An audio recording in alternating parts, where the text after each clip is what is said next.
இலங்கைக்கான சீன தூதுவர் முன்னாள் ஜனாதிபதி மைத்ரிபால சிறிசேனவை சந்தித்து கலந்துரையாடியுள்ளார்.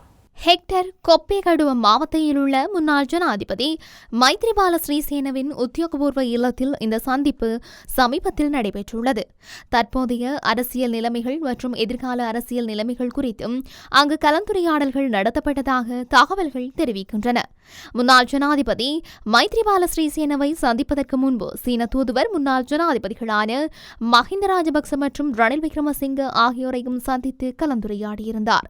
ஜனாதிபதிகளுக்கான வரப்பிரசாதங்களை நீக்குதல் சட்டம் அண்மையில் நாடாளுமன்றில் நிறைவேற்றப்பட்டது. அதன் விதிகளின்படி முன்னாள் ஜனாதிபதிகளுக்கு வழங்கப்பட்ட உத்தியோகபூர்வ இல்லங்களை அரசாங்கத்திடம் ஒப்படைக்க வேண்டும்.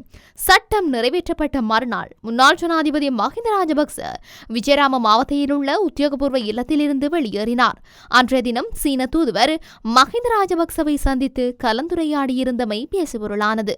அதேபோன்று முன்னாள் ஜனாதிபதி மைத்ரிபால சிறிசேனவும் சமீபத்தில் தொடர்புடைய ஆவணங்களை பெற்ற பிறகு உத்தியோகபூர்வ இல்லத்தை ஒப்படைக்க நடவடிக்கை எடுப்பதாக கூறியமை குறிப்பிடத்தக்கது.